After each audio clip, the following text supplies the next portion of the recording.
Support for If You Lived Here comes from The Ewan Foundation, committed to bridging cultural differences within the greater Washington, D.C. community. And now, If You Lived Here, a WETA original series. Hi, I'm John Begany. I'm Christine Louise. We're co-workers at WETA and longtime friends. We love living in the D.C. area. Finding a place to live here can be exciting and sometimes challenging. Join us as we tour 3 homes at 3 price points. And try to guess the listing price without going over. And find out what it would be like If you lived here.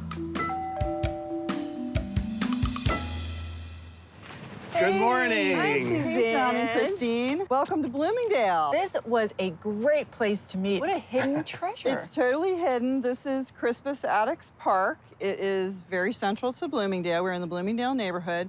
And what's really cool about this park is that it's completely a community effort. And there seem to be like really nice personal touches, like this bench right here says open spaces, sacred places. And it sounds like you take pride in this area as well.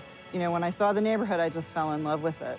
So over the years, you know, people have put a lot of energy and time and money into these homes, and the neighborhood's been restored significantly. I mean, the university must play a big part. Howard University is a really significant entity in this area, and decades ago, they began renovating houses so that their faculty members had places to live close to the university, and that encouraged other people to invest in the neighborhood. So what is the range today? In Bloomingdale, currently you could buy a condo in the $300,000 range. That would be a smaller property. Yep. LaJoy Park, some of those big detached homes can go well over $2 million. Wow. You guys ready to go see some stuff? We're ready. I think so. All right, let's do it.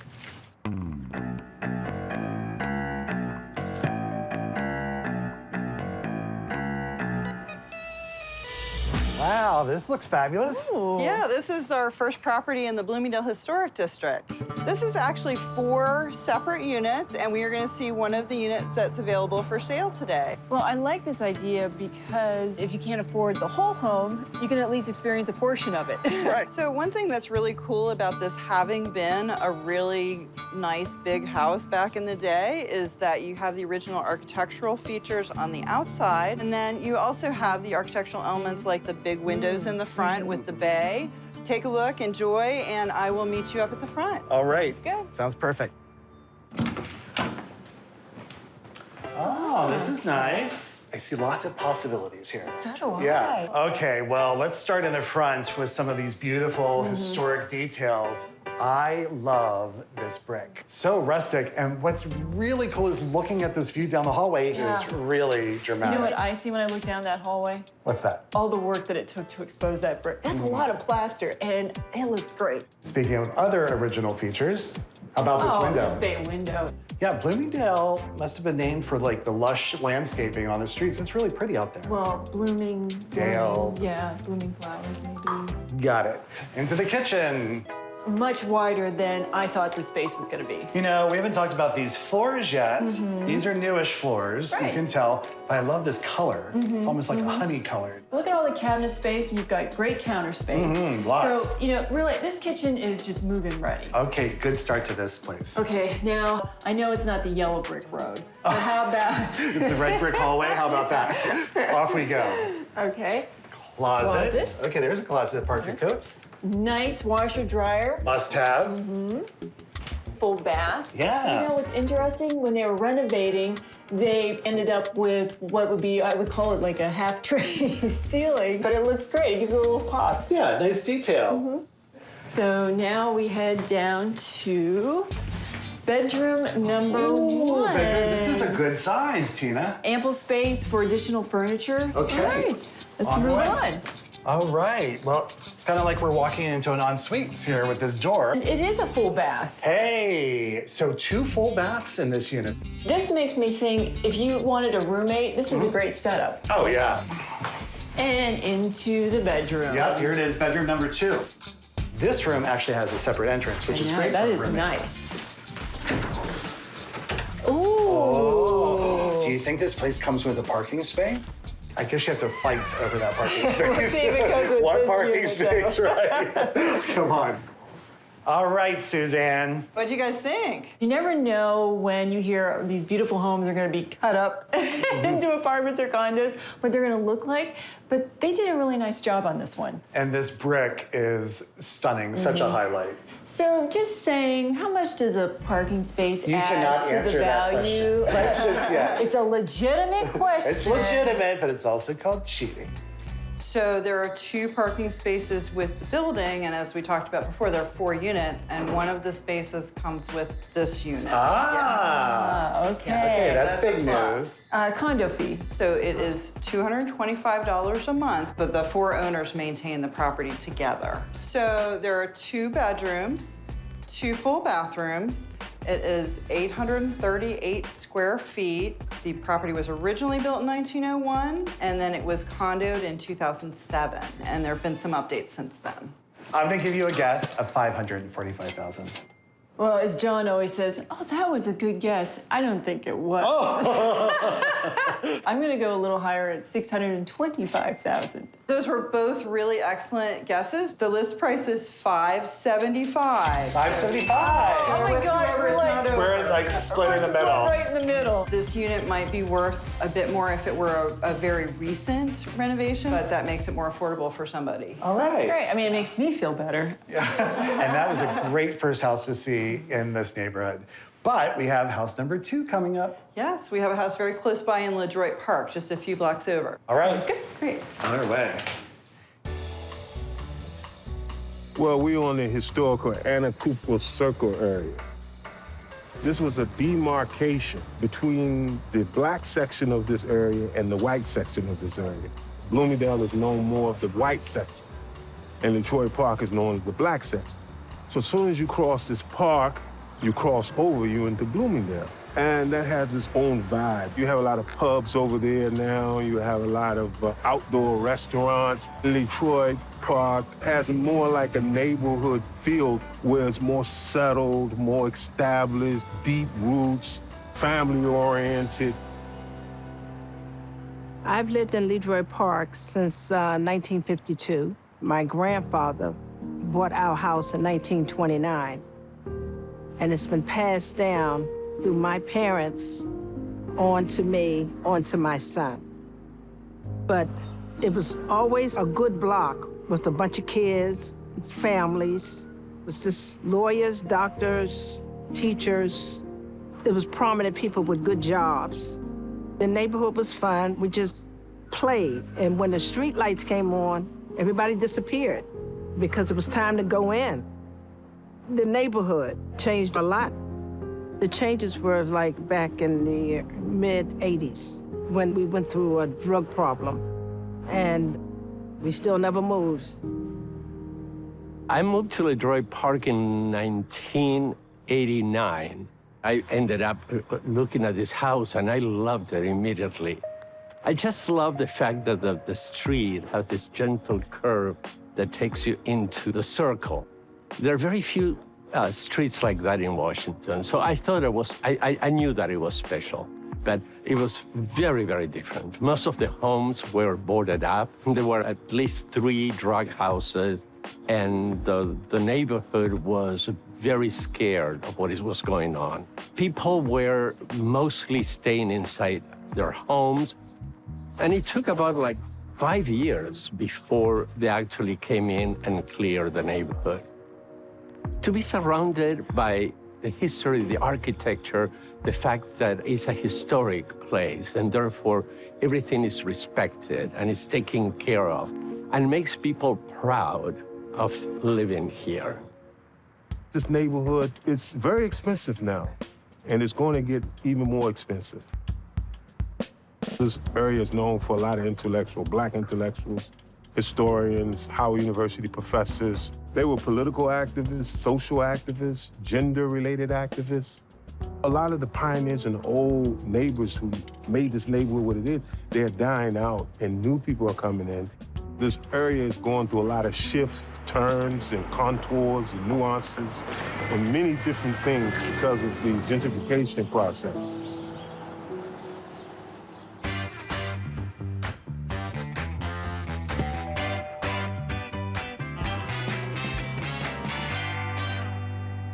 We are now in LaDroit Park. We are very close to Howard University, and Howard University Hospital is right behind us, and that used to be where the old Griffith Stadium was. Oh! So cool. We've heard so many stories about Griffith Stadium, Yeah. but I don't think I ever really knew exactly where it was located. Me neither. So that is really cool. Washington history right there. Yeah. And then the other cool thing about this particular block is that a few doors down in the same style of house, young Duke Ellington lived on this block. Wow. So that makes this block even cooler. It does. So this is a little bit older than Bloomingdale. There is a very large park just a block away. It does have a playground, it has a dog park.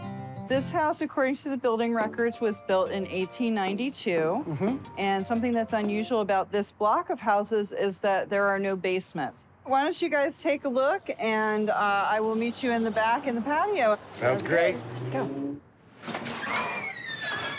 Oh! Ah. Does something look familiar? Looks like we have a theme here. I think so. Okay, first in Bloomingdale, now in LaDroit Park. They love their exposed brick walls. Yes, I do too. There's a lot of character, It color. does. The color. It's a little mustardy It mixed is. in there.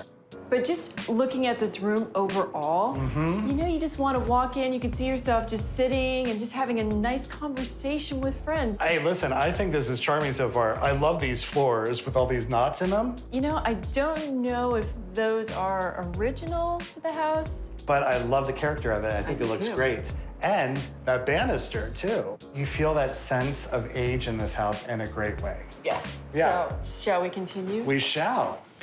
right. Then into this much more updated kitchen. Right. So obviously this has been renovated over the years. Yeah. And we have a galley kitchen, nice granite countertops. I don't think this kitchen feels that small. It doesn't. Especially when you look out this window, because you have a whole other extension into that courtyard. And the natural light makes the space feel bigger, I think. It definitely extends it. For this little dining room, too. Yeah. Really makes this whole thing open up. Let's go check out those 2 bedroom levels. Okay. Even these stairs have that age in them. It's very cool. So let's go to bedroom Oh, number this is a 1. big bedroom. It's big, but it's really inviting. Yeah. I mean, when you look at these windows, which are newer windows, it just brightens this space.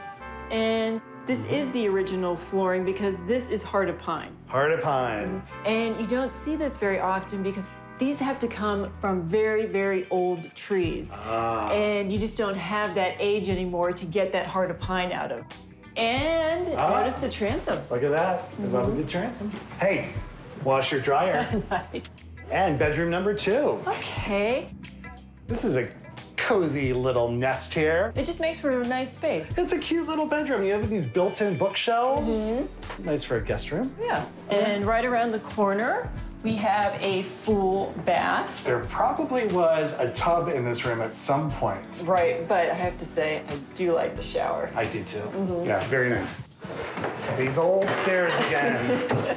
Oh, don't you feel like you've been here before? I feel a little deja vu. It's like, speaking of double vision, so this room is almost exactly like the room downstairs. Right, both really spacious rooms. And what I love about this bedroom is you can see Founders Library at Howard U and nice. the Tower of the Cupola. Okay, I have a feeling there's another bedroom and another bathroom. I think you're right. And how did I know? Well, this one is still cozy, but it does seem just a little bigger. Well, downstairs, you know, you had that washer and dryer here, right? So maybe they took up a little bit of that. Okay. I think you're right, because here's the sink. So this is where the washer and dryer was on the first floor.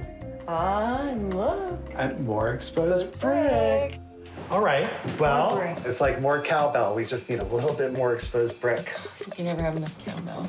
Hey. Hey, how'd it go? Great. Okay, so I'm just gonna say it, the minute you walk in, that brick wall hits you like a brick wall. It sure does. You guys like those brick walls. Yeah. We like, I think, LaDroit Park and Bloomingdale like, yeah. People like to show the quality of the original home, so you Sure. see the craftsmanship of the original brickwork. Yeah, it's very Yeah. handsome. But just from a design element, it really adds such a great touch to a home. And when you walk into this one, I mean, the flow, you come into a renovated kitchen, and you know, this window, the light, it just carries you through this courtyard. Yeah, it's really nice to have the courtyard right off the kitchen. Something that's interesting about this house is it's one of the smaller homes in the neighborhood, but it does have those really large front bedrooms, and it has 2 of them, in addition to the 2 smaller ones. Even though this is a smaller house in the neighborhood, we're surrounded by a lot of the original single-family detached homes. So there are a lot of much larger homes around us that were designed by the architect James McGill, and that gives a little bit different character to the LeDroit Park side versus the Bloomingdale side, which tends to be more row homes. Can you run down the stats of the home one more time? Yes, this is a single-family home. It is not a condo, so there's no condo fee. There are 4 bedrooms, 2 full bathrooms. It is 1620 square feet. The building permit says it was built in 1892. It has obviously been renovated since, but it is part of the original historic district. This is a tough one, okay? It is a tough one. Are you still thinking there? I'm thinking. Yeah, Don't I don't blame you. rush. Don't rush. I'm not rushing you. Sure. All right. I'm relying on you because whatever she guesses, I'm going to dance around that number. Okay, I'm going to come in at 835,000. Okay. I really don't know. I'm going to go for 800 on the nose. So you were both a tad low. Okay. We're priced at 875. Wow. I win! You win. All right. House number 2 down. House number 3 coming up. Awesome. Let's go. Let's take a go. look. Let's do it. LeDroit Park was built as one of the first suburbs of Washington, D.C. It was built to be marketed as a romantic neighborhood with tree-lined streets and flower beds to attract high-profile professionals from the city. Amzi L. Barber was the developer of LeDroit Park. And even though LeDroit Park was built in the middle of a historically black neighborhood, it was developed as an exclusively white residential area. They put gates around it with guards, with guns, saying to make it safe, but essentially it's to keep the neighboring black people out of that place. LeDroit Park acted as a barrier so that if you wanted to go to work, as opposed to walking straight across, you then had to walk all the way around LeDroit Park and catch the bus or whatever was getting you to your work. And that was just inconvenient. So the Howard students stepped up and said no, made them take that gate down. Once the gate came down, then black people began to move into LeDroit Park. The connection between LeDroit Park and Howard University has existed since the beginning. Amzi L. Barber was also one of the founders of Howard University. Howard was founded in 1867, and it's been the flagship of black universities in the United States ever since. One of the problems with Howard is that they had problems relating to the community that was right at their front door. And so the university began to develop a reputation of being bourgeois, that there was this upper class group of black people who could afford to come here, can get in here, and were setting themselves apart from the immediate community. Then in the community outside of Howard, especially young African Americans became more militant, and throughout the community was a cry for black power. Stokely Carmichael, who voiced that probably louder than anyone else, he had been a student at Howard University as well. At Howard, there was always a group of intelligentsia and radical students. I came in 65, and it didn't take me long to find people who were of like mind with me, that things had to change. We wanted to have black power, we wanted to relate, and we have a community right there that needs relating to. Neighborhoods go through stages. The stage now is one of gentrification. Now, who are these new people that are moving into LeDroit Park? They are the sons and the daughters and the grandchildren of people who left in 1968 to get out of the city. They want to come back. Why? The suburbs are boring. They want to get where it's cool and hip and some action, and they're moving back. What it's doing is pushing people out of homes where they raised their families for decades. Because they can't afford to be there anymore, they leave. They leave. So the neighborhoods are changing. So LeDroit Park, Bloomingdale, and Shaw, they're all in this 20001 zip code, which 5 years ago now was the second most gentrified zip code in the whole country. I've lived here since 2011, and I just spent the past 3 years working on an oral history of this area. And I think people think a lot of things when they think of the word gentrification. They think about like coffee shops full of hipsters, they think about dog parks, they think about people feeling disrespected, people who've lived here for a long time. But I don't think gentrifiers can be lumped into one group. When people move to a new place, they're not going to know all the history of that place, but all the history that they don't know about the community activism that existed in this neighborhood for so many decades. And it's kind of humbling because your assumptions are questioned a little bit. I think everybody just wants to feel respected. People who are trying to get to know their neighbors, and maybe they get involved with the civic association, they're invested in making the whole neighborhood work for everybody. I think everybody enjoys having neighbors like that.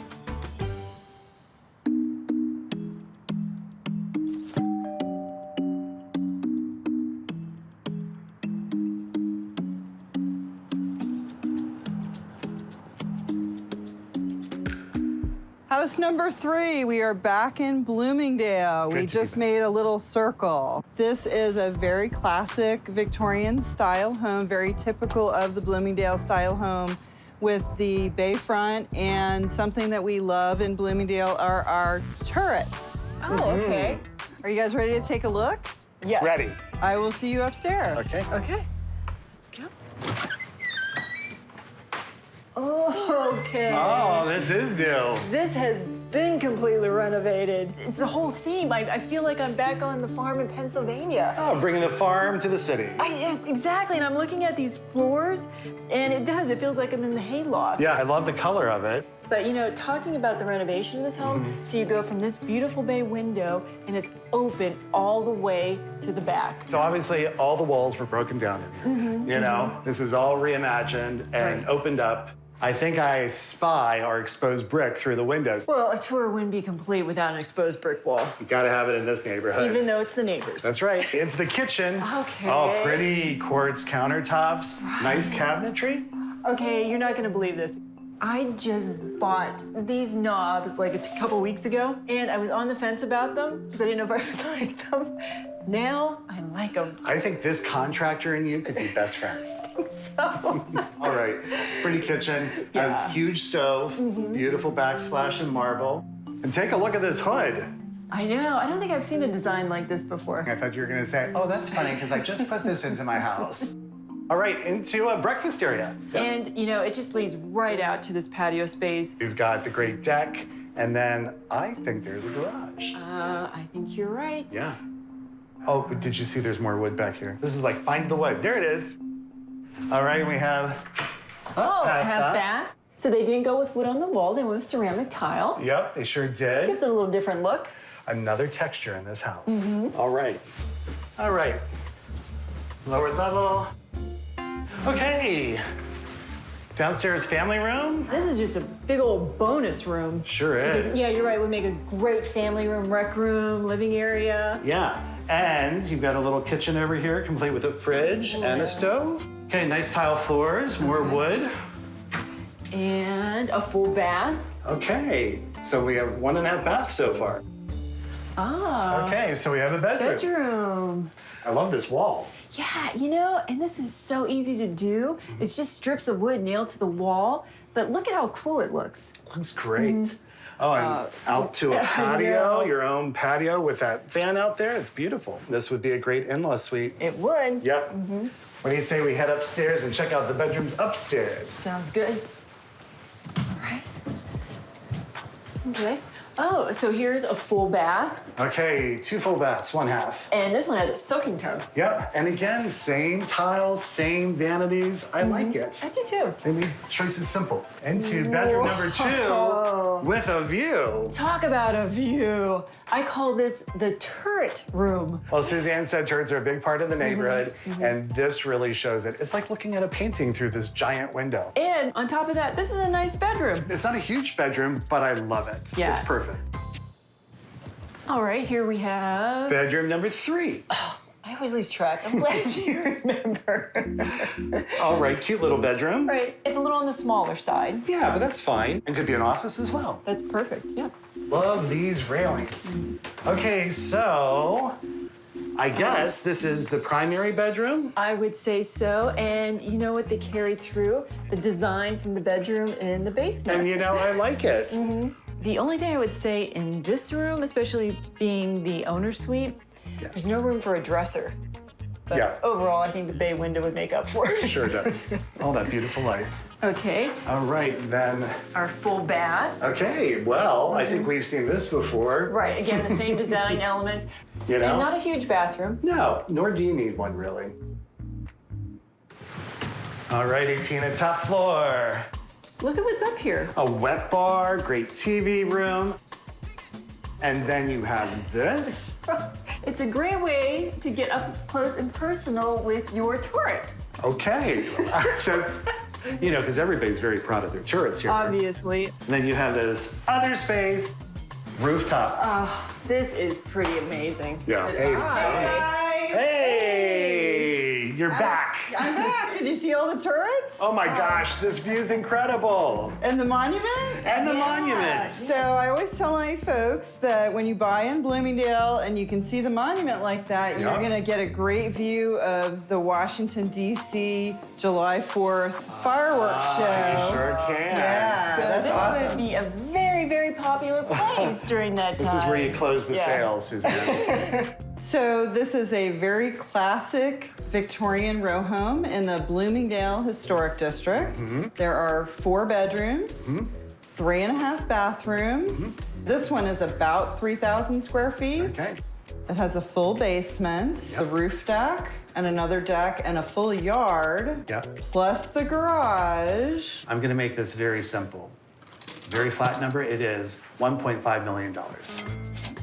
Okay, that's a great guess. Okay. See? Okay. Christine? I just have one other question. How great of a guess? Was it like great, or Was was it it like, that's really great? Or- great, or? You're definitely solidly in the 7 figures. I agree, that is a good guess, but I'm actually gonna go a little higher. All right. Okay, I'm going to go in at a listing price of 1.7 million.